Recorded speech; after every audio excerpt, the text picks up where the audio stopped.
पंचस्थ साधुचरण विद्वज्जन सज्जन वृंद आदरणीय माताओं तथा भक्तिमती बहनों, प्रेम से और जोर से सदगुरु महाराज की जय जयकार करें।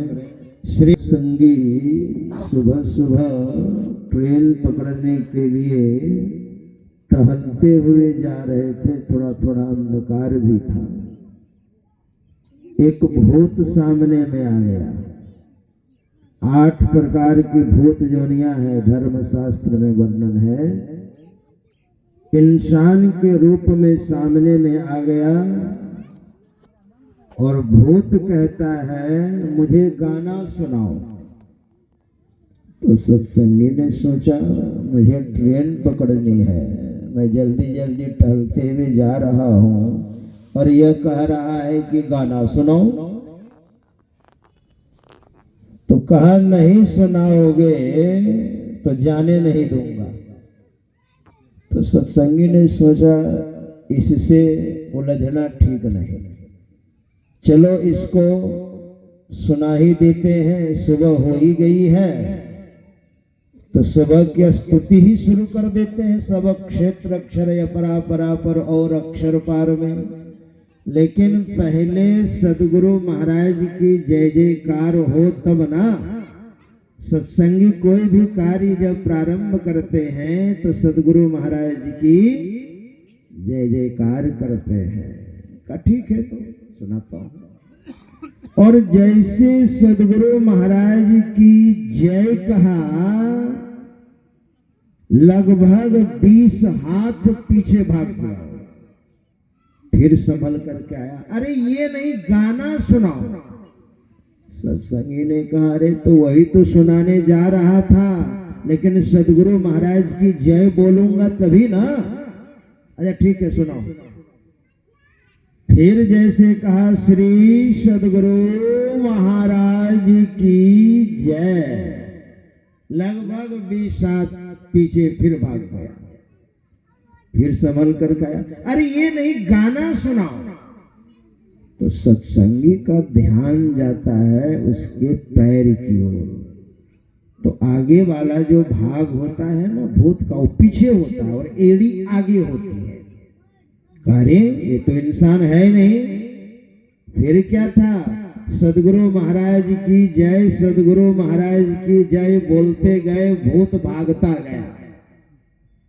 इसलिए जय जयकार निरर्थक नहीं है, बहुत ताकत है। इसलिए एक बार और कह दीजिए, श्री सदगुरु महाराज की।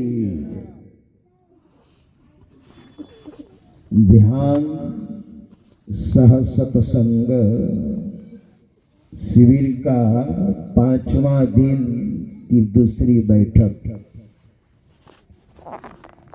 और हमारे आदरणीय स्वामी रविंद्र बाबा ने कहा कि 5वां दिन में सुंदर कांड का पाठ होना चाहिए। रामायण में 7 कांड है ना, बाल कांड, अयोध्या कांड, अरण्य कांड, किष्किंधा कांड, सुंदर कांड, लंका कांड, उत्तर कांड। 5वां कांड सुंदर कांड है। तो ध्यानाभ्यास भी 7 दिन और रामायण भी 7 कांड। लवकुश कांड तो उसको मिला करके 8 कांड है। लेकिन जो महाकाव्य है रामायण, तुलसी बाबा के द्वारा जो लिखी गई है वो तो 7 ही है। 7 कांड का ही विशेष महत्व है। तो 5वां कांड है सुंदर कांड। एक बात और बताऊं, परमाराध्य श्री सदगुरु महाराज को रामायण से ही प्रेरणा मिली थी।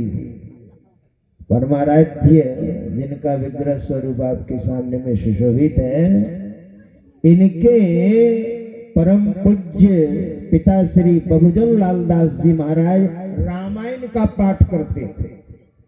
और बढ़िया से कपड़े में बांध करके और फिर रख देते थे।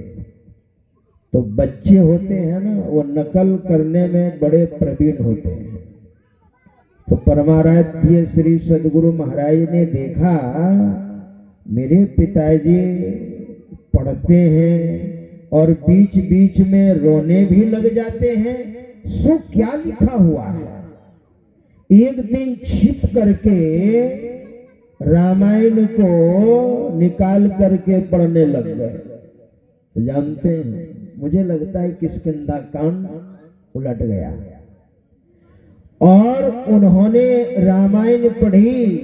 दे धरे कर फलिया भाई भजिए राम सब काम बिहाई। किष्किंधा कांड की चौपाई है ये। और उस रामायण की चौपाई से गुरु महाराज को इतनी प्रेरणा मिली कि एग्जाम हॉल में सादी कापी में उसने उस चौपाई को लिख दी। दे धरे कर फलिया भाई भजिए राम सब काम विहाई। और सदा के लिए वहां से निकले और अपने जीवन को सफल बनाया हमारे परमाराध्य श्री सद्गुरु महाराज ने। अगर मैं कहूं कि रामायण से ही इतना बड़ा वट वृक्ष संत मत का जो बनाया, रामायण से प्रेरणा मिली, अगर कहूं तो अतिशयोक्ति नहीं होगी।